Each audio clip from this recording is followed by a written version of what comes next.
up? Speaking, welcome to Apex Season 9. This is a special season, as we are used to with every season we get. Every 3 seasons we get a new map, and every season we get some map changes. On the seasons there isn't a new map, and then we always get one new character, and usually, I think, all but one season we've gotten a new gun. Or something like that, something new, item-wise. And this season we got some map changes, and we got a new champion, and we got a new weapon. But we got a new mode this time, arenas. And it's kind of a big deal because it's a Battle Royale game that has added a 3v3 kind of elimination deathmatch type mode. And it kind of borrows ideas from like Valkyrie, where you like buy your items at the beginning of each round, and also just any sort of arena type shooter game. So we're going to talk about that today. I'm going to show you some gameplay from that today. There are, I want to say, 4 or 5 maps. I'm hoping. I'm a little concerned because I think these 3 maps at the bottom there might be the same 3 maps that were on yesterday, and I was under the impression that they rotate. I was under the impression that there was more maps that were going to rotate in per day. But we're going to talk about that. But before we do, let's go through the battle pass really quick and look at Valkyrie's abilities really quick, and then we'll jump into some arena. So quickly here, because I feel like you don't need to spend too much time on this. We got the starting stuff. We've got a Spitfire skin. That's a little too Christmas looking for me when it's not Christmas. That's just my opinion. We got an Octane skin, pretty cool. We got a Mirage skin, pretty just basic looking. A Bangalore skin, not bad. We got the usual stuff, some basic blues, a gold box at tier 5, which is lovely. Some basic blues, the usual kill markers. Credits, crafting materials. We got some hollow sprays. We got a Rampart skin at 25, legendary. It's pretty cool. She's in need of more skins, so I'm happy to see that. We got the usual stuff, some more artwork. A purple at 40. That's actually, I don't know what it was last season, but I think that they keep moving it further and further down the line. I think it was like 95 initially to get the purple one, so I might actually be able to get this one this time. We got a Wraith skin at 50. Once again, not really my style. Don't really care for the colors or pretty much any of that, including the fact that it's Wraith, and I do not like Wraith. We got a Valkyrie skin, pretty cool and colorful. We got the usual stuff, some other junk. A Caustic's kind of emote. They give him like the most cartoony, like wackiest ones, and he's like, they're probably one of the more hardcore characters behind maybe Revenant. That just always very against his character. He's just like a big, like, Dr. Robotnik kind of goofball. Okay, we got more stuff. Cool. We got a Val. I actually didn't see this yet. Sick. Love it. And the last bit here, another purple. Wow, I didn't notice that. There's 2 purples. This one's 98, but there's another one at 40. Very nice. We got a Flatline skin at 99, which is a cool one. I like that. I like the kind of gold on it. I don't care much for the Devotion personally, but the skin is pretty cool. Got kind of a white and blue and yellow variant, and then at 110 you've got kind of a deep purple, green, and yellow. So pretty cool. An animated badge for you at 110. We got the comic stuff again. We got the usual kind of reward track here for the treasure packs. We have challenges that are both Battle Royale and Arena. I'm a little disappointed to see that most of them are Battle Royale. I guess it makes sense, but I was kind of hoping more of them would be this any mode. So we'll see in future weeks. I know that I played a ton of Arena yesterday. Probably like 6 hours worth of Arena yesterday, and I went up to tier 4, and it was almost entirely from just XP, which you don't really spend most season playing Arena, I would imagine. It's disappointing to know that it's not very fast progress on the Battle Pass. I will definitely have to switch over to Battle Royale. Now that being said, there are more challenges this time around than usual. Usually there was only 3 that give you 10, and then like I think 4 that give you like 5 and 2. So now there's 4 that give you 10, which is a whole tier, and then you've got a couple 5s and a couple 2s. So there's more to work with. If you're happy with switching between Battle Royale and Arena, I technically think it'll be faster progress than usual, because the season is still the same length as usual, just with more challenges. So I like that, because I will be playing Battle Royale as well, so I might actually make some decent progress in the past. But since I want to grind mostly Arena, it's a little sad that most of the challenges are Battle Royale so far, but whatever. So that is it. I'm going to switch over to some gameplay clips now. I'm just going to be watching some clips from yesterday. Yeah, Party Crasher, so it is the same map from yesterday, so it's the same 3 maps today. I wonder if they rotate. I could have sworn I read there was more than 3 maps. I don't know when they rotate. I hope there's more than 3 maps, because honestly, there's one I really like, one I think is just okay, and there's one I really don't like. So I would like to see more maps. Look how many characters I'm missing. It's so sad having to start over like this. So sad. Hopefully they can eventually make it so I can transfer my progress over.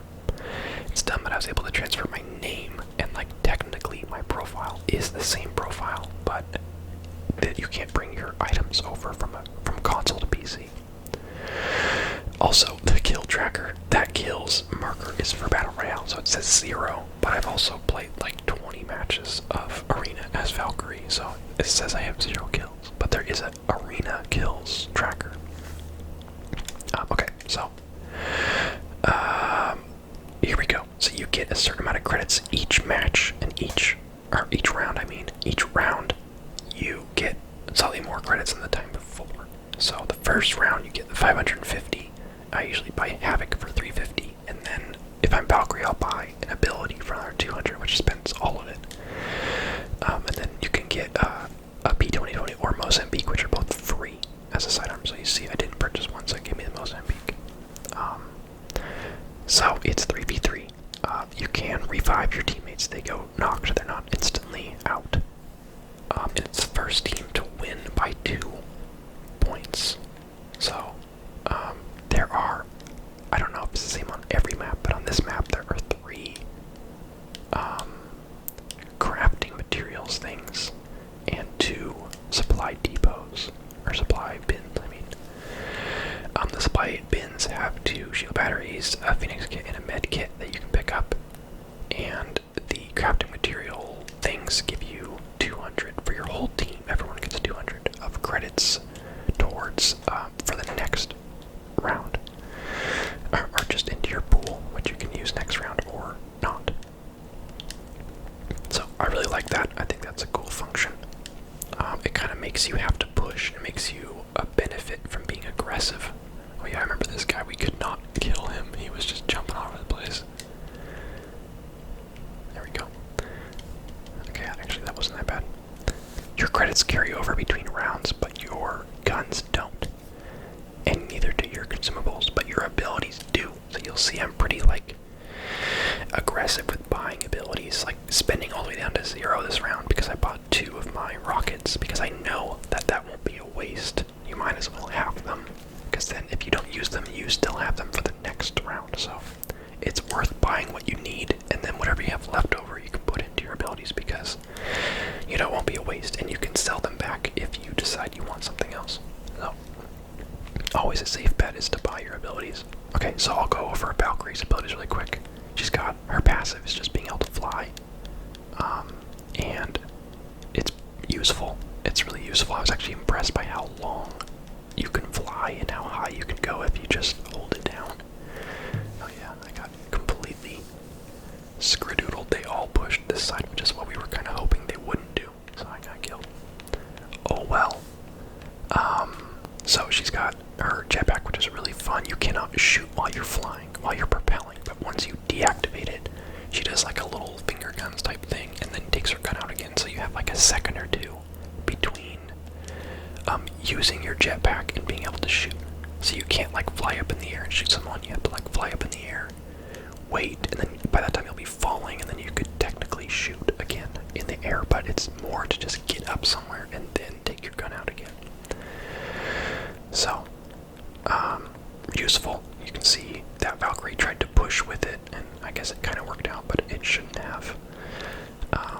So, yeah, these people were super aggressive.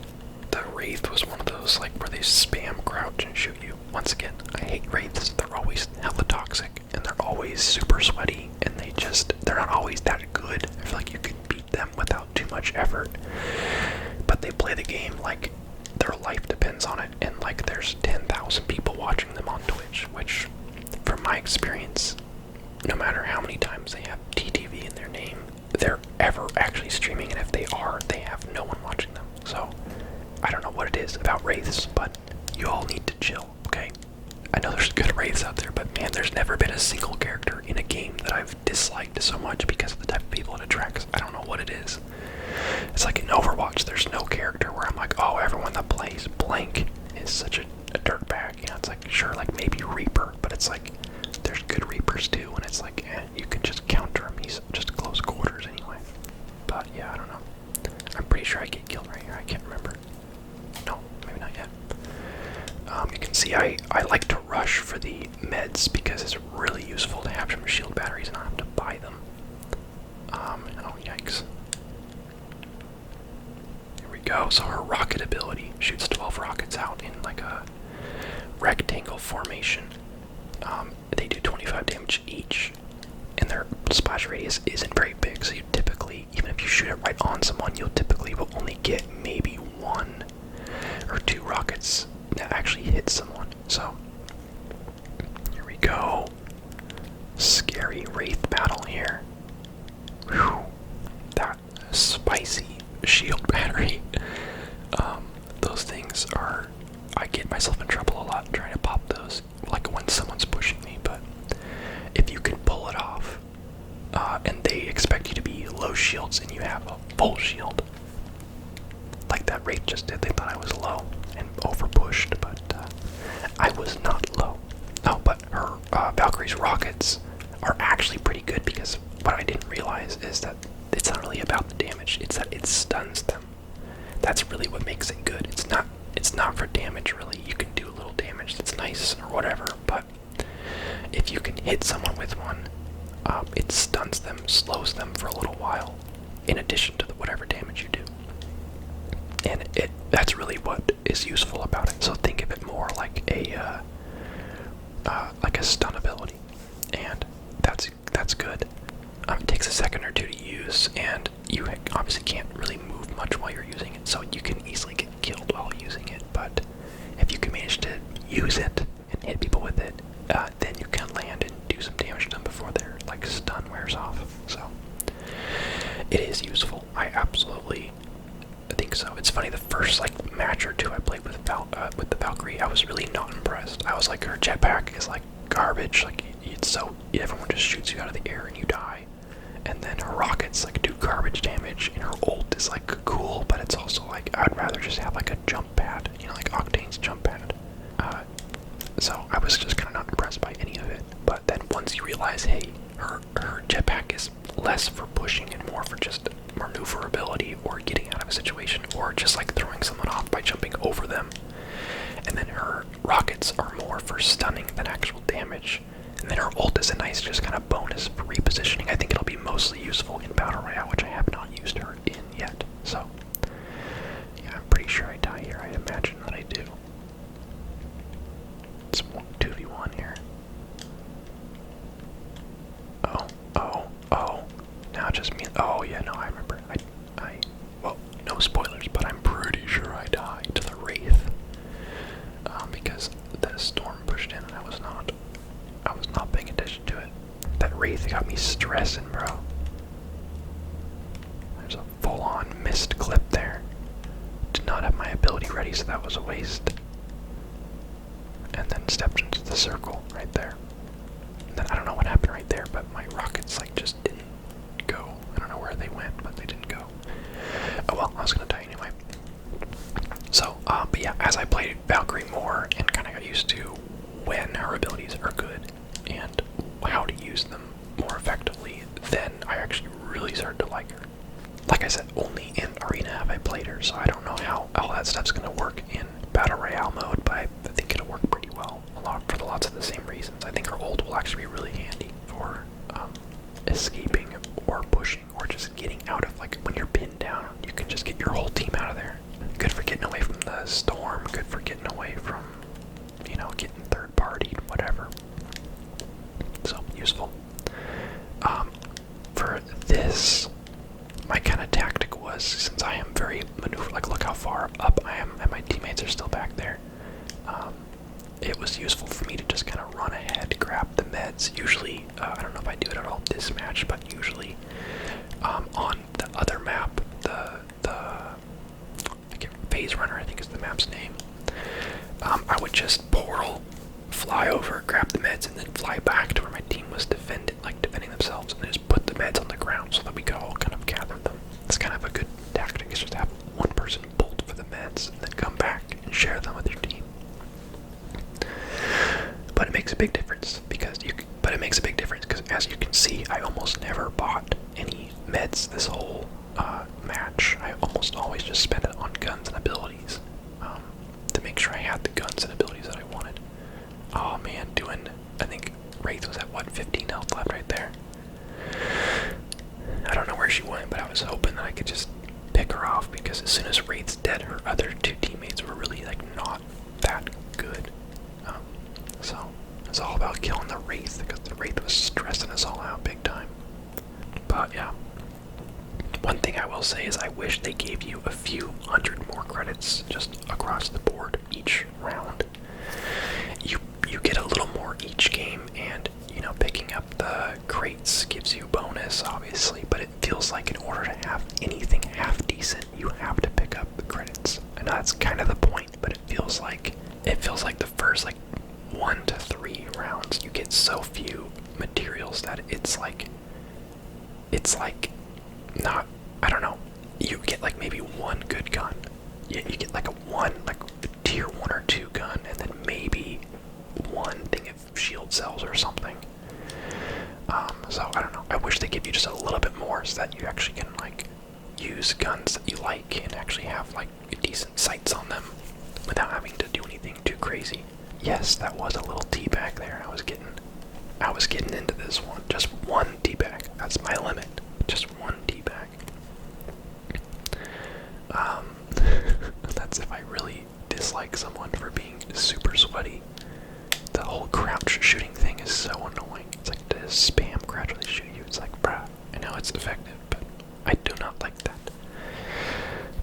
So yeah, that's my only complaint about Arena, and I'm sure that they'll balance it based on player feedback. And I don't know if I'm the minority, maybe people like having to use less than ideal guns, but it does seem like in the later rounds, like here, we're on the 6th round here, and I still have 2 blue guns and 1 thing of shield cells, right? Like, I couldn't even buy a purple tier of anything. I couldn't even buy my ult. I couldn't buy much, you know, I couldn't buy a shield battery or anything, and that's with picking up crafting materials last time. So it just seems like they could boost it a little bit, because I'm down for, or at least have it scale more per round, to where maybe like at the beginning you start out with nothing, and then a good amount goes up each match until like the last few rounds you can just kit yourself out, like maximum, where you can get everything you want for like the final round, if it goes this long, because sometimes it's over in 3 rounds. But if you manage to go 5 or 6 rounds, you should be able to buy like at least purple weapons. So I don't know, that's my one kind of balancing thing I hope that they do. But I do enjoy like the first round. I would even want them to go less on materials for the first round, so that you have to use like the RE45 or like the P2020, even just maybe even go no materials. Maybe just 100, so you can buy some shield cells and call it a day. That's one thing I think that I'm hoping they'll tweak a little bit. But if they don't, it's fine how it is. I just think it could be a little bit better. Yeah, I love the Hemlock though. I'm glad that it got the 2 times on it by default when you buy blue. could switch it to a dot if I wanted to. But yeah, I love the 2 times on it. I pretty much don't buy the Hemlock unless I can afford the 2 times, the blue tier. Because I don't really care for the red dot, I don't care for the iron sight. It's all about the 2 times, baby. So these guys are down there below the bridge, and we got the storm moving in, so they have to push up. And I'm up opposite side from my team, so I'm trying to get around. Valkyrie's down, and someone else is down too. I think it's just the Wraith left, as always, dude. Yes, and that's the win. And there you have it. We got 8 kills. Whatever, 1600 damage. Good matches. It looks like I just carried the team, but honestly, we had this thing going. It was me and my 2 brothers where I would always push kind of off to the side, grab materials, grab the meds, and they would kind of hold them off, usually in a 2v3. And then I would hopefully quick enough get there to try to like flank and help them out when the battle started. But there was a couple matches where you saw the second round where they pushed the other side where I was flanking, so I got killed. We lost that round, so that because my teammates were instantly down a man. And then there was the matches where I just wouldn't get there in time, where they would push and then it was a 2v3, and then I would show up a little bit late or like not quick enough to be any help. So I didn't carry, I was just the guy that got the kills because I was the flanker that had all the guns. So anyway, I hope you enjoyed this video. I'm really excited about the season. Arena is fun. I plan on streaming it this weekend. I know it's going to be popular. Obviously, this new Apex mode, because Apex is already pretty popular still. And what it really needed was a non-Battle Royale mode. So I think this is going to bring in a lot of people that either played the game back in the day and were kind of got sick of Battle Royale, or people that have been playing already and now are into Arena, or people that just are, you know, fans of Valorant or other games like that and have heard about Apex but didn't want to get into it because they don't like Battle Royale. And now, voila, we have Arena. So I think it's going to be big for the game. So I'll be streaming the game on Twitch. My username on there is GregBroDudeman, as it is in this video.